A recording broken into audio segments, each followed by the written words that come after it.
اللہ علیہ وسلم سے شہر مدینہ پاک کا ایک اسم مبارک عرض کر رہا ہوں۔ حرم و سیدنا سید البلدان صلی اللہ علیہ وآلہ وسلم، ہمارے آقا کا حرم تمام شہروں کا سردار۔ سیدنا عبداللہ بن عمر فاروق رضی اللہ عنہ سے روایت ہے کہ حضور نبی اکرم صلی اللہ علیہ وآلہ وسلم جب بھی کسی سفر سے قافلہ کی صورت میں واپس تشریف لاتے، مدینہ منورہ میں داخل ہوتے تو مدینہ پاک کو مخاطب کرتے ہوئے فرماتے: اے پاکیزہ اور اے تمام شہروں کے سردار شہر۔ ناظرین کرام، مدینہ منورہ کے حوالے سے ہی آپ کو معلوم ہے کہ ہمارا ہر روز پروگرام کا کوئی نہ کوئی عنوان ہوتا ہے۔ آج میں اپنا پروگرام شروع کرنے سے پہلے چاہ رہا ہوں کہ میں آپ کو شروع معاشر رسول نگری کی ایک نعت مدینہ پاک کے حوالے سے، مجھے اس نے بڑا ذوق کیا اور میں چاہ رہا ہوں میں بھی آپ کو اس میں شامل کروں۔ نسیم باغ مدینہ ان کو درود پڑھ کر سلام کہنا، قسم ہے صبح ازل کی تجھ کو میرا سندیسہ تمام کہنا، اور میری محبت کے پھول چن لے ذرا تھم آداب عشق سن لے، نگاہ حق سے کلام کرنا زبان دل سے پیام کہنا، اور اگر چلے ذکر جان نثاراں حریم محبوب کبریا میں تو دور افتادہ درد مندوں کا سر جھکا کر سلام کہنا، ادب کا دامن نہ چھٹے پائے بیاں ادھورا بھی رہ نہ جائے، گزر رہی ہے جو ہم پہ کہنا مگر بصد احترام کہنا، اور نظر انہی کی بدل سکے گی ہماری تقدیر ہے پیامی، ہر ایک مشکل ببارگاہ حبیب عالی مقام کہنا، اور ہے یہ بھی ممکن کہ شاہ دوراں حدیث عشاق خود ہی پوچھے، غریب معاشر کی بھی حکایت حضور خیر الانام کہنا۔ ناظرین کرام، مدینہ منورہ جو شہر دل نواز ہے، جس میں ہماری نگاہوں کا، عشاق کی نگاہوں کا مرکز و محور مدینہ منورہ ہے۔ ناظرین کرام، آج یہ مدینہ منورہ وہ شہر پاک ہے جس میں ایک دفعہ سیدنا سلیمان علیہ السلام، جن کو اللہ تعالیٰ نے ہواؤں پہ بھی قوت دی ہوئی تھی، پرندے بھی جو تھے ان کی بولیاں وہ سمجھتے تھے، ان کا تخت ہوا میں اڑ رہا تھا، وہ ساری دنیا میں گشت کرنے کے لیے نکلے، اور اس دور کے تمام انبیاء بھی ان کے ساتھ تھے، اس دور کے تمام علماء بھی ان کے ساتھ تھے، اور اولیاء کرام بھی اس دور کے ان کے ہم رکاب تھے۔ چلتے چلتے ایک ایسی سرزمین آئی جب انہوں نے جنات سے کہا کہ میرا تخت زمین پر نیچے رکھو، اور سب ساتھیوں سے کہا کہ یہ سرزمین وہ ہے جہاں پہ ہمیں پیدل چلنا ہے، کسی تخت پہ نہیں چلنا۔ کچھ دیر چلنے کے بعد جب اس شہر کی حدود ختم ہوئی تو ساتھیوں نے پوچھا کیا وجہ ہے، ساری دنیا میں تو آپ تخت پہ سیر کرتے آئے اور اس سرزمین پہ ہمیں پیدل چلنا پڑا۔ انہوں نے کہا کہ تمہیں معلوم نہیں کہ اللہ کے محبوب پیغمبر آخر الزمان، پیغمبر اعظم و آخر صلی اللہ علیہ وسلم اس سرزمین پر ہجرت فرمائیں گے، آخری ان کا جو ٹھکانہ ہوگا وہ یہ ہوگا، اور پھر یہی سرزمین پاک جو ہے ان کا روضہ مقدس بھی یہاں ہوگا، اس لیے اس سرزمین پاک کا احترام واجب ہے۔ ناظرین کرام، مدینہ منورہ میں عشاق جب جاتے ہیں ان کی حالتیں عجیب ہوتی ہیں۔ امام مالک رحمۃ اللہ علیہ کے بارے میں امام شافعی کہتے ہیں، میں ایک دفعہ ان سے ملنے کے لیے گیا تو میں نے دیکھا کہ اعلیٰ نسل کے عربی گھوڑے ان کے گھر میں بندھے ہوئے ہیں، ان کے سین میں۔ میں نے پوچھا اتنے خوبصورت گھوڑے ماشاءاللہ آپ نے رکھے ہوئے؟ انہوں نے کہا یہ سب میں آپ کی نظر کرتا ہوں، آپ کو تحفہ دیتا ہوں۔ انہوں نے کہا خود کیوں نہیں رکھ رہے؟ کہا میں مدینہ منورہ میں ہی مستقل رہتا ہوں، صرف ایک مرتبہ جو حج فرض تھا وہ کیا، اس کے بعد مدینہ منورہ سے باہر نہیں گیا، اور اس سرزمین پر مجھے شرم آتی ہے جہاں سرکار مدینہ صلی اللہ علیہ وسلم کے پائے اقدس لگے ہوں، وہاں مالک کے گھوڑوں کی ٹاپ اور وہاں پہ اس کے پاؤں، اور وہ پھر سواری پہ ہو کر چلے۔ اس لیے ساری عمر امام مالک عاشق مدینہ صلی اللہ علیہ وسلم نے کبھی اپنے پاؤں میں جوتا نہیں پہنا۔ اس زمانے میں جھاڑیاں بھی تھیں، کانٹے بھی تھے، اس کے باوجود۔ اور ناظرین کرام، تمام عشاق، بڑے بڑے بادشاہ جو تھے، چاہے وہ نور الدین زنگی ہو، سلطان محمود غزنوی ہو، اورنگزیب عالمگیر ہو، جب کوئی مدینہ منورہ کی حدود میں داخل ہوتے تھے تو ان کی عجیب کیفیت ہو جاتی تھی، اور وہ ادب اور احترام کے جو ضابطے تھے ان کو وہ لوگ سمجھتے تھے۔ اسی لیے بڑی خوبصورت بات کہی تھی کہ سارے فرما رواؤں کے فرما روا وہ سوائے خدا کے ہے سب سے بڑا، تاجداروں کے سر ان کی دہلیز پر انکساری سے خم، تاجدار حرم۔ آج ناظرین کرام، ہمارا موضوع ہے آج کا مدینہ منورہ میں مختلف بادشاہوں کی آمد، اور آج میرے ساتھ اس موضوع پہ شریک گفتگو جو حضرات ہیں ان میں ڈاکٹر امید تنولی، آپ ان سے واقف ہیں، ڈاکٹر صاحب روز میرے ساتھ ہوتے ہیں، ہمارے اقبالیات کئی کتابوں کے مصنف، ان کے ساتھ ہی نوجوان اسکالر تشریف فرمائے علامہ محمد احمد برکاتی، یہ بھی درجنوں کتابوں کے مصنف، اور بڑی مارکۃ الآراء ان کی کتاب ہے، وہ جو مر کے زندہ ہوئے جن کو حیات ابدی ملی ان کے بارے میں ان کی کتاب بڑی لاجواب ہے۔ اور ڈاکٹر معین نظامی ابھی راہ میں ہیں، وہ بھی مجھے جوائن کر لیں گے جلدی۔ ڈاکٹر صاحب نے مجھے لگتا ہے کہ بچپن میں سنا ہوا اقبال ہمیشہ دیر سے آیا کرتا ہے، اس لیے کل بھی دیر سے تھے، آج بھی دیر سے تھے، ٹریفک کے معاملات ہوتے ہیں۔ اور نعت رسول مقبول صلی اللہ علیہ وسلم پروگرام کے آخر میں بڑی خوبصورت آواز کے حامل دینی سروں کے عابد عبدالشکور شیرازی سے میں آپ کو نعت بھی سناؤں گا۔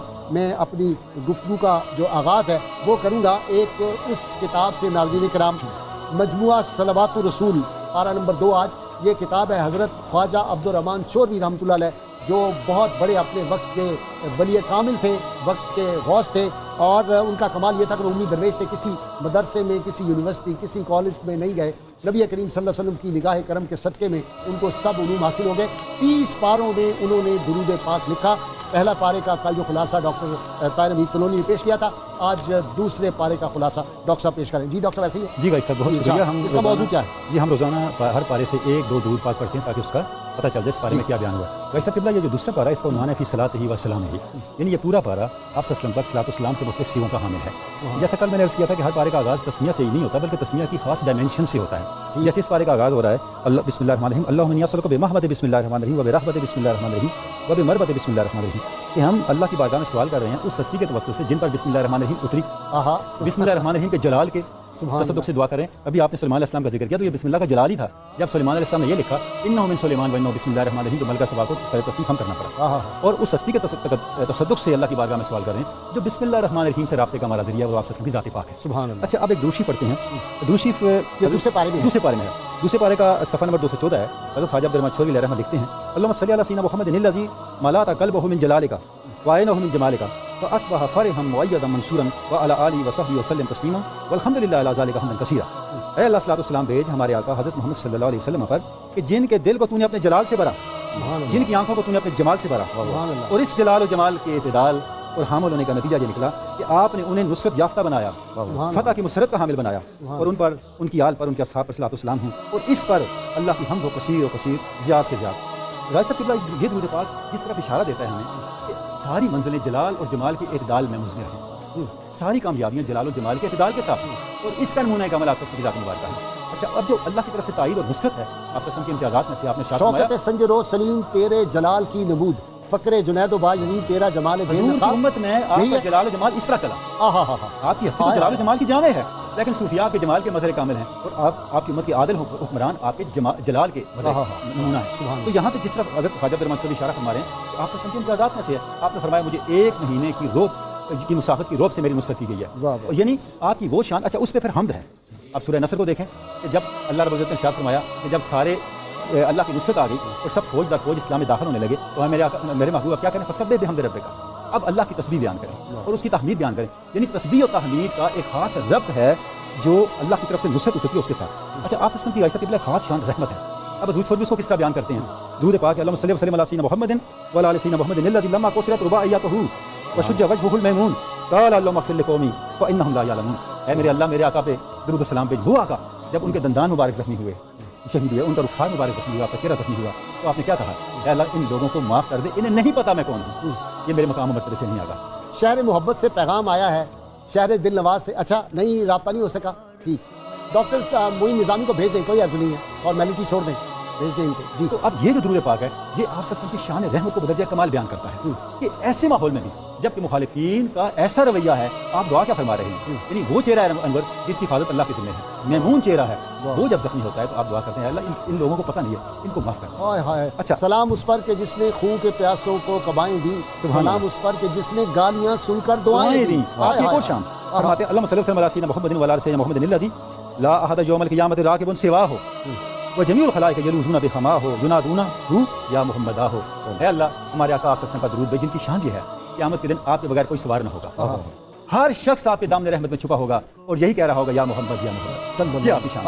تو ایک سے ایک بار کی جو درود ہے تو آپ وسلم کی دنیا برزخ عقبہ کی شان کو بیان کرتا ہے۔ ڈاکٹر معین نظامی صاحب آ گئے ہیں۔ اقبال ہمیشہ دیر سے نہیں آتا، کبھی کبھار دیر سے آتا ہے، کافی دیر آج بھی دیر۔ ڈاکٹر صاحب جلدی آ جائے کریں، ہمیں آپ کا ہجرت جو ہے وہ دوبارہ نہیں ہے۔ نہیں انشاءاللہ۔ اچھا جی، مثنوی مولانا روم، یہ تو آپ کا سبجیکٹ ہے۔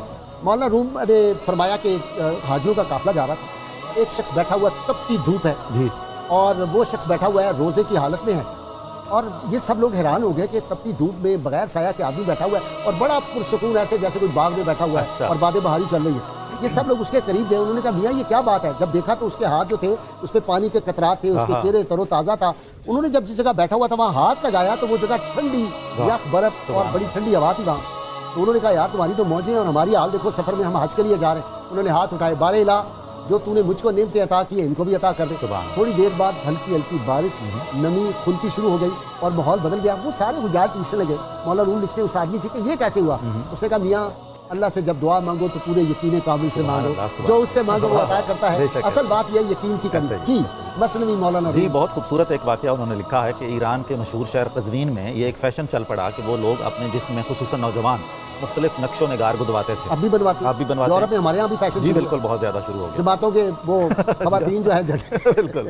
تو وہ ایک نوجوان جو بڑے پہلوان نما تھے وہ اس حجام کے پاس گئے جو وہاں کا بہت ماہر تھا، وہ نقش و نگار بنانے والا، اور اسے کہا کہ میاں میرے کندھے پہ نا ایک ببر شیر بنا دو، بس جو دیکھے دنگ رہ جائے اور ہیبت طاری ہو جائے اس پہ۔ حجام نے سامنے بٹھا کے کندھے پہ جب سوئی رکھی گودنے کے لیے تو پہلوان صاحب کی تو چیخیں نکل گئیں، کہنے لگے کہ آپ کیا بنا رہے ہیں؟ انہوں نے کہا جی میں شیر کی دم بنا رہا ہوں۔ کہنے لگے کہ شیر کی دم مت بنائیے، باقی شیر بنائیے، میری تو جان نکل رہی ہے۔ تھوڑی دیر بعد اس نے پھر سوئی چبھوئی، کہا جی اب کیا بنا رہے ہیں؟ حجام نے کہا کہ میاں شیر کے کان بنا رہا ہوں، اور کیا بنا رہا ہوں؟ کہنے لگا کہ ایسا کریں آج ایک شیر کانوں کے بغیر بھی بنا دیں، مجھے تو درد بہت ہو رہا ہے۔ اس نے کہا ٹھیک ہے، تیسری بار پھر سوئی چبھوئی تو پھر یہ مکالمہ ہوا۔ نوجوان نے پوچھا کیا بنا رہے ہو؟ حجام نے کہا بھئی پیٹ بنا رہا ہوں شیر کا۔ کہتا ہے میاں پیٹ کے بغیر ہی بناؤ یہ شیر۔ اب حجام ظاہر ہے زچ آ گیا، اس نے ہتھیار سارے پھینک دیے، کہا میں نہیں بناتا یہ شیر۔ اب حضرت جلال الدین رومی فرماتے ہیں کہ بات یہ ہے کہ اگر کوئی خواہش ہو تو اس کو حاصل کرنے کے لیے تکلیفیں تو اٹھانا پڑتی ہیں، درد تو سہنے پڑیں گے۔ نامی کوئی بغیر مشقت نہیں ہوا، 100 بار جب عقیق کٹا تب نہیں ہوا۔ اور اس کے بعد اگر ظاہری زیب و زینت حاصل کرنے کے لیے اگر اتنی تکلیفیں اٹھانی پڑتی ہیں تو باطن میں نقش و نگار بنانے کے لیے کتنی تکلیفیں اٹھانی چاہیے۔ اور اگلی بات یہ کہ صبر کامیابی کی کنجی ہے، صبر کے بغیر دین اور دنیا کی کوئی چیز حاصل نہیں ہوتی ہے۔ اور سب سے آخری چیز جو اس سے انہوں نے فرمائی ہے، نقطہ نکلتا ہے، وہ یہ ہے کہ کامل استاد ناقص کام پر راضی نہیں ہوتا، جیسا کہ اس فنکار نے اپنے ہتھیار ڈال دیے کہ میں ایسا لولا لنگڑا کانوں اور دم کے بغیر شیر نہیں بناتا، اگر آپ نے بنوانا ہے تو پورا ہی بنوائیے۔ جی کالر ہیں آپ بتا رہے ہیں؟ جی السلام علیکم۔ جی وعلیکم السلام غازی صاحب، حسن زیدی بات کر رہا ہوں لاہور سے۔ جی جی زیدی صاحب فرمائیں سوال۔ کیا حال ہے؟ ٹھیک ہے اللہ کا شکر، آپ کی دعا۔ غازی صاحب ابھی تنولی صاحب اتنی خوبصورت بات کر رہے تھے کہ آپ صلی اللہ علیہ وسلم نے تو اپنے دشمنوں کے لیے بھی جو ہے وہ بہتری کے لیے دعا فرمائی ہے۔ جی جی تو میں ایسی پوچھنا چاہتا کہ آپ صلی اللہ علیہ وسلم کی جو حرمت کے حوالے سے جو ہمارے آج کل کے جو ہمارے ایکشنز ہیں اس میں ہمارا رول کیا ہونا چاہیے؟ ہمارا وہی ہونا چاہیے جو سیدنا عمر فاروق رضی اللہ تعالیٰ عنہ کا تھا، جو سیدنا علی مرتضیٰ شیر خدا کا تھا۔ رسول اللہ صلی اللہ علیہ وسلم کی توہین کے باب میں صحابہ نے برداشت نہیں کیا، جس نے رسول اللہ صلی اللہ علیہ وسلم کا فیصلہ نہیں مانا تھا اس کی بھی فاروق اعظم نے گردن الگ کر دی تھی۔ یہ دشمنوں سے سلوک الگ ہے، لیکن رسول اللہ صلی اللہ علیہ وسلم کی توہین جو ہے یہ نہیں برداشت ہو سکتی۔ حضور صلی اللہ علیہ وسلم کا اپنا حق ہے، آپ جس کو چاہے معاف کر دیں، پتھر پھینکنے والوں کو چاہے معاف کر دیں، امت کے پاس یہ حق نہیں ہے۔ اور امت پہ یہ فرض لازم ہے کہ نبی کریم صلی اللہ علیہ وسلم کی ناموس کو اپنی جانوں سے، اپنے مالوں سے، اپنی اولادوں سے اس کی حفاظت کریں۔ میرے بھائی ڈاکٹر صاحب میں ٹھیک کہہ رہا ہوں؟ جی علامہ برکاتی صاحب مدینہ منورہ پہ آ جاتے ہیں۔ جی بڑے بڑے بادشاہ وہاں پہ آئے، بڑے فرما روائے، سب کی گردنیں جھک گئیں۔ بسم اللہ الرحمن الرحیم۔ آج جو شام مدینہ کے حوالے سے خصوصیت سے ہم نے موضوع اختیار کیا ہے در مصطفیٰ صلی اللہ تعالی وسلم پہ شاہان کی حاضری، تو یہاں پر تو حاضری تو ہوتی ہے عام غلاموں کی، لیکن یہاں پہ کرم بالائے کرم تو یہ ہے کہ یہاں تو لاکھوں فرشتے روزانہ آپ کے در اقدس پہ حاضر ہوتے ہیں، اور لاکھوں جو ہے وہ رات کو تیار بیٹھے ہوتے ہیں اور پھر اپنی باری کے منتظر بھی نظر آتے ہیں۔ تو ہم انسانوں کے لیے تو یہ شرف ہے کہ چاہیں تو آقا بار بار بلائیں، بار بار چلے جائیں۔ حضور صلی اللہ علیہ وسلم کے شہر مقدس کے اندر اگر ہم دیکھتے ہیں تو آپ سے قبل بھی جس طرح آپ نے حضرت سلیمان علیہ السلام کا تذکرہ کیا کہ ان کی یہاں پر حاضری ہوئی، حضرت سیدنا طبع اول ہمیری رضی اللہ تعالیٰ عنہ ان کی بھی یہاں پر حاضری ہوئی، اور کون نہیں جانتا کہ حضرت سیدنا ابو ایوب انصاری رضی اللہ تعالیٰ عنہ ان کے پاس جو مکان تھا وہ انہی کا تیار کردہ سرکار دو عالم علیہ السلام کے لیے تھا۔ اب اس کے بعد ہم مزید دیکھتے ہیں تو آپ کی حیات طیبہ ظاہری میں بھی بادشاہان جو ہیں وہ یہاں پر حاضر ہوتے رہے۔ ایک کالر لے لیں اور آپ نے یہ گفتگو مکمل فرمانی ہے۔ جی السلام علیکم۔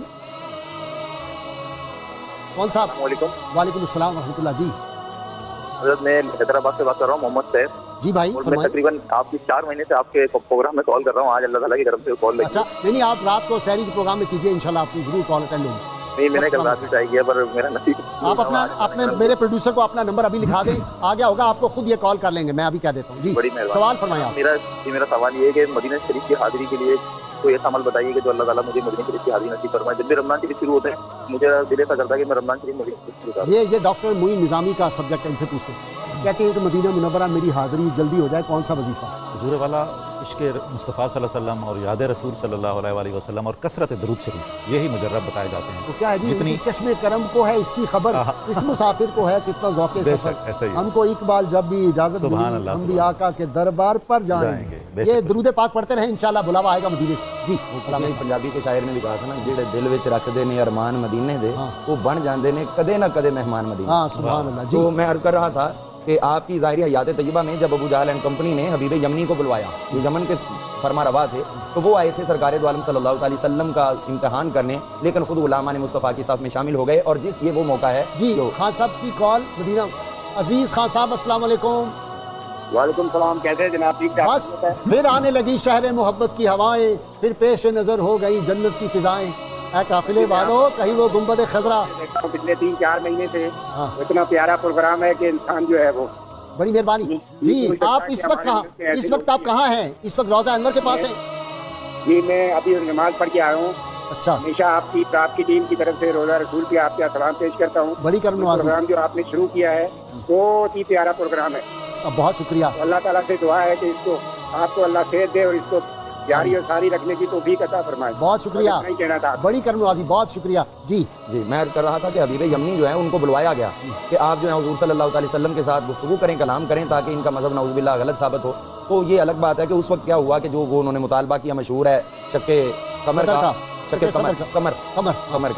کمر کا جو انہوں نے مطالبہ کیا سرکار نے پورا فرمایا۔ اس کے بعد پھر جو ہے انہوں نے وہ عرض کی کہ میرے گھر میں بیٹی کے حوالے سے وہ سارے آڈینس بھی اکثر مشہور و معروف واقع ہے۔ اسی طرح ہم آگے چلتے ہیں تو اس نے کہا میرے دل کی آرزو بتائیں۔ ہاں جی وہ میں نے اشارہ کر دیا سرکار نے فرمایا کہ تمہاری بیٹی جی۔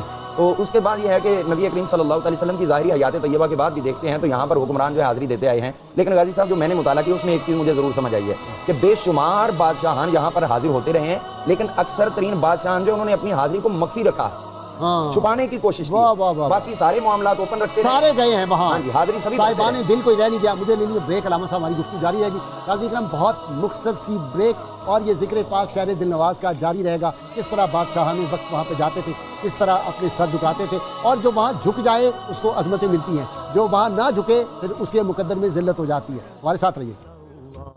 ہے مجھ کو جان سے پیارا مدینہ یا رسول اللہ، ہے مجھ کو جان سے پیارا مدینہ یا رسول اللہ، ہے مجھ کو جان سے پیارا مدینہ یا رسول اللہ، ہے مجھ کو جان سے پیارا مدینہ یا رسول اللہ، مجھ کو جان سے۔ ویلکم بیک ناظرین اکرام، مدینہ منورہ سے ہمارے ساتھ تنویر صاحب ہیں کالر جی۔ السلام علیکم تنویر۔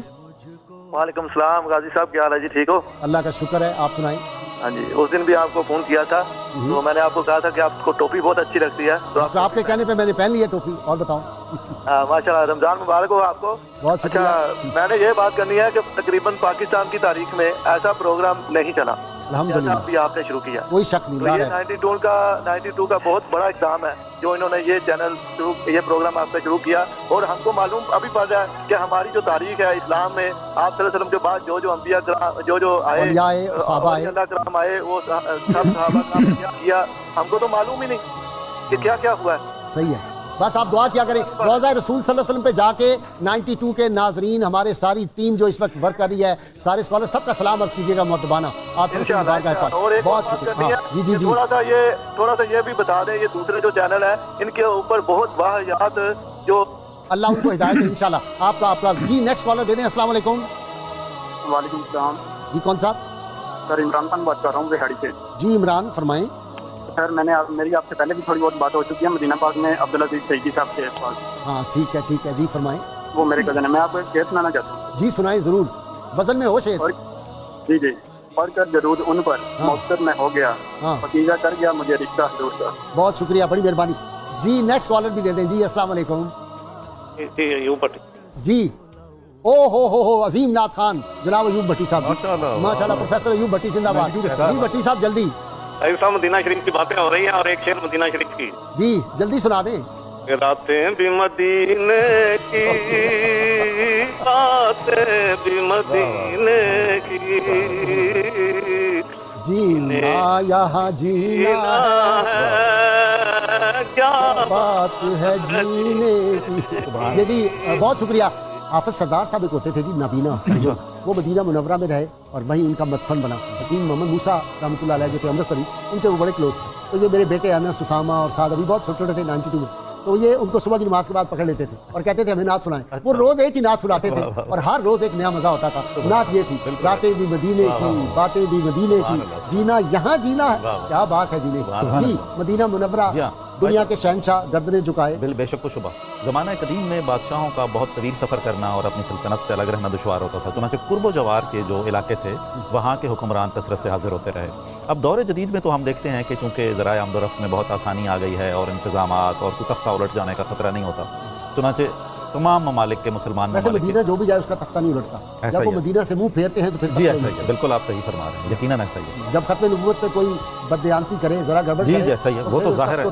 بالکل ایسا ہی ہے. وہ تو پھر محض رسمی طور پر جا رہے ہیں نا جی. اگر اس پیغام سے اور اس حرمت سے منسلک نہیں ہے تو ظاہر ہے وہ تو حق ادا نہیں ہوگا. ہم نے دیکھا ہے. جی ہاں. تو مجھے تو ہمیشہ جی ایک بادشاہ کا وہاں حاضر ہونا بڑا ہی باکمال لگتا ہے اور وہ ہے نور الدین زنگی. آپ دیکھیے نا حاضری ہو تو ایسی ہو. قربان جائے. یعنی کیا حکمران ہوتے تھے جنہیں خود طلب کیا جاتا تھا خود بلایا جاتا تھا مہمان بنایا. قدم یہ اٹھتے نہیں ہیں اٹھائے جاتے ہیں. یعنی حکمران ہونا ایک الگ شرف ہے. ظاہر ہے بالکل اللہ تعالیٰ کا انعام ہے.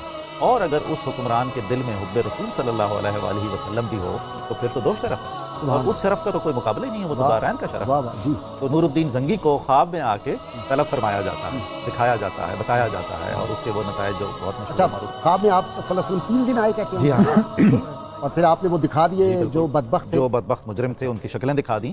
پھر یہ پہنچے مدینہ وہاں پہنچے جناب. بالکل کئی دنوں کا سفر کئی دنوں کا سفر کرتے. پھر کیا ہوا؟ اور مزید دلچسپ بات یہ ہے کہ اس وقت وہ ٹیکنیکلی انہیں چھوڑنا نہیں چاہیے تھا اپنا ملک. فوجیں معاذوں پہ تھیں اور بہت سینسٹیو صورتحال تھی. لیکن آپ دیکھیے کہ جب 3 دن حکم ہوا تو انہیں اندازہ ہوا کہ اب دنیا رہے یا نہ رہے یہ کام تو ہوگا. یہ بہت ٹاپ پرائورٹی ہے. ترجیح اول. دیکھیے آپ کی جو ٹرمنالوجی ہے وہ کہاں سے اس کے سرچشمے ہیں اور ایسے بے مقصد نہیں ہے وہ. اچھا جی. پھر وہ جو جعلی بنے ہوئے تھے جی ہاں لباس زہد کی ظاہر فریبیوں پہ نہ جا چڑھے ہوئے ہیں اندھیروں پہ روشنی کے خلاف. بیٹھے تسمیاں پھیر رہے ہوتے تھے. جنت البقیع میں بیٹھے ہیں جی اور قبروں کی مرمت کرتے ہیں. کسی سے ملتے جلتے نہیں ہیں. بس وہ 2 لوگ رہ رہے ہیں جو ابھی آپ کو پیش نہیں ہوئے. کیونکہ جب اس کے سامنے سارے مدینے کے لوگ آ گئے تو اس نے کہا یہ شکلیں تو وہ نہیں. آخر کار وہ پکڑے گئے جی لوگ. اور دیکھا تو وہ ناپاک جسارت سرنگ انہوں نے کھودی ہوئی تھی اور قریب تھا کہ وہ روضہ رسول کے بہت قریب پہنچ جاتے اور کسی بھی نوعیت کی کوئی بے حرمتی اپنے طور پر وہ کرتے. تو اللہ تعالیٰ نے اور رسول اللہ صلی اللہ علیہ وسلم نے نور الدین زنگی سے یہ ایسا کام لیا کہ ان کا نام امر کر دیا. اور انہوں نے پھر ایسا انتظام کیا حجرہ رسول کے ارد گرد سیسا پھیلائی ہوئی دیوار بالکل پانی کی تہہ تک پہنچائی ہے. ڈاکٹر صاحب یہاں ایک بات یہ جو خبریں کل بھی ہماری ایک کالر جو تھی خبریں سے پوچھا کہ جی آپ تھے موجود کہ جی روضہ رسول کوئی شفٹ کرنے کا سوچ رہا ہے. میں نے کہا یہ نہیں ہو سکتا جب تک کوئی غیرت مند فرزند عالم اسلام میں باقی ہے کوئی یہ جرت نہیں کر سکتا کہ گنبد خضرا کی طرح میلی نگاہ دے. انشاءاللہ ہم وہ نگاہیں نکال دیں گے. وہ جو آنکھیں ہیں اور وہ ہاتھ ہم قلم کر دیں گے اللہ کے فضل ساری امت مل کے. میں نے تو آج اپنے جمعے کے خطبے میں کہہ دیا. میں نے کہا یہ ایٹم بم جو پاکستان نے بنایا ہوا ہے پہلی اسلامی قوت یہ سرکار مدینہ صلی اللہ علیہ وسلم کا کرم تھا. یہ بن گیا تھا. ہم تو صحیح طرح سوئی نہیں بنا سکے. تو یہ ہم نے کوئی فٹ بال کے طور پہ نہیں بنایا ہوا. اس کی ضرورت ہے اور سب سے ترجیح اول یہ ہے اگر ہمیں ضرورت پڑی کوئی مدینہ منورہ کی طرف جب نگاہ اٹھائے گا تو اس کا بھی استعمال ہو سکتا ہے. جی میں ڈاکٹر سے پہلے آپ سے نہ پوچھ کچھ پوچھ لیں نا. میں کافی دیر سے انتظار کر رہا ہوں آپ کی توجہ کا. اور جب سے آپ نے میاں محمد بخش صاحب کا نام لیا تب سے میاں صاحب کا ایک شعر میرے ذہن میں گونج رہا ہے. میں سنا دوں. آپ کو پتا ہے میرے بزرگوں میں کوئی شک نہیں اس میں جس لیے تو اچھا عرض ہے کہ جو بڑا معروف شعر ہے میاں صاحب کا جس کا دوسرا حصہ یہ کہ شام پہ عید شام محمد تنگا جان دوں ڈرنا لوئے لوئے پاڑی کڑیے تو دپانڈا پڑنا. اچھا اب اس شعر کی مناسبت ہمارے پروگرام کے عنوان کے ساتھ ہے. یعنی شام کے 2 معنی ہیں. ایک تو شام کا وقت ہے اور ایک شام کا معنی ہم سفر اور محبوب ہے. شام مدینہ کا مطلب آقا دو جہاں سے جو محبوب مدینہ ہے. اچھا اب جیسے ہی آپ شام مدینہ سوچتے ہیں تو جو احساس پیدا ہوتا ہے وہ ہجر و فراق کا ہوتا ہے تنہائی کا ہوتا ہے. اس تنہائی کا تدارک بھی شام مدینہ ہی ہے. واہ واہ واہ واہ واہ واہ. یعنی کیا نکتہ بیان ہے. یعنی مدینہ کے ہجر کی جو شان ہے اس کا تدارک کیسے ہوگا حضور اکرم صلی اللہ علیہ وسلم کے قربتوں سے اور آپ کے وصال کے ساتھ. تو ایک بات میں عرض کرنا چاہوں بیگم نے آج مجھے 2 شعر لکھوا دیے. لیکن ابھی میری بات رہ گئی ہے. آپ کی بات کے اوپر یہ شعر زبردست آ گیا ہے. انہوں نے مجھے لکھ کے دیا جی حد دین و عقبہ مدینے میں ہے. ساری دنیا کی دنیا مدینے میں ہے. جہاں سے پیاری مدینے کی ہے سرزمین حق کا محبوب پیارا مدینے میں ہے. جس سویرے میں شب کا گما تک نہیں جس سویرے میں شب کا گما تک نہیں ایسا نوری سویرا مدینے میں ہے. جو اجالا بہاروں کو دے روشنی ایسا روشن اجالا مدینہ. اب اس میں جو آپ نے محبوب مدینہ کی اصطلاح استعمال کیا تو یہی شام مدینہ ہے. تو میں سمجھتا ہوں جیسے ہم اس پروگرام کا تصور کرتے ہیں تو ہمارا تصور یہی ہونا چاہیے کہ ہماری زندگی کی جو منزل ہے اس کی منزل حاصل کیا ہے کہ شام مدینہ یعنی محبوب مدینہ کا قرب اور اس کا حصول.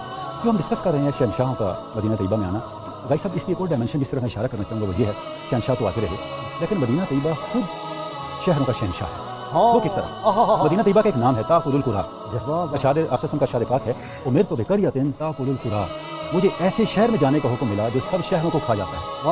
اور کھا گیا.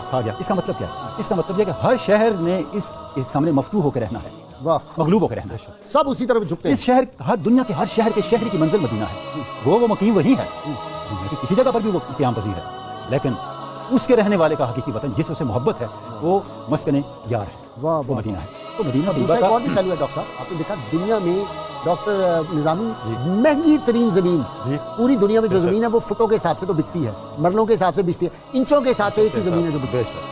روضہ انور کے ارد گرد ہوٹل وہاں انچوں کے حساب سے زمین مہنگی ترین دنیا کی زمین. ویسے تو معرفت کے اعتبار سے روحانی اعتبار سے تو اس کی کوئی قیمت ایک ذرہ مدینہ منورہ کا اور ساری کائنات ایک طرف، لیکن دنیاوی لحاظ سے مہنگی ترین. تو بھائی صاحب یہ جو نام ہے مدینہ طیبہ کا تاکل القری، یہ سارے شہروں کو کھا جانے والا ہے، یعنی یہ بتاتا ہے کہ اس شہر کی عظمت کیا ہے. اور ایک حدیث پاک میں آپ سے ارشاد فرماتے ہیں مجھے 3 شہروں کی طرف جانے کا اختیار دیا ہے لیکن میں نے مدینہ کو چنا کیونکہ مشیت الہی یہی تھی کہ میں اس شہر کی طرف ہوں. تو اس شہر کا یہ شرف ہے کہ اس کے ساتھ سارے شرف منسلک ہیں اور ہر وصف اس شہر کے ساتھ مل کے اپنے اوصاف کا بادشاہ بن جاتا ہے. بادشاہوں پہ آ گئے جی واپس. یہ آپ کی جو گفتگو چل رہی تھی اس سے تو پتہ نہیں مجھے اور کیا کیا باتیں ذہن میں آ رہی تھی. بہرحال ہم موضوع پہ ٹو دی پوائنٹ آتے ہیں تاکہ زیادہ سے زیادہ اس حاضری کو معتبر بنایا جا سکے. حضور صلی اللہ علیہ وسلم کی شہر مقدس میں حاضری کے لیے بادشاہان عرب کو آئے.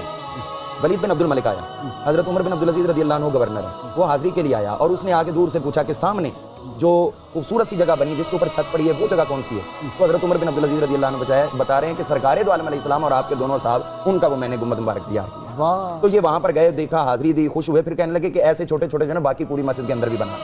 آج بھی مسجد کی چھت کے اوپر یہ جگہ جگہ چیزیں نظر آتی ہیں، نہیں تعمیر جدید میں بھی. اسی طرح مہدی ہارون الرشید کا والد وہ جب یہاں پہ حاضری کے لیے آیا اپنے دور حکومت میں، امام مالک سمیت کئی لوگ باہر اس کے استقبال کے لیے گئے. امام مالک نے اس کو شہر سے باہر ویلکم کیا اور ساتھ ہی بتانے لگے کہ آپ جانے لگے ہو مدینہ منورہ شہر کے اندر، شہر مصطفیٰ، اس کے آداب کا خیال رکھنا ہے.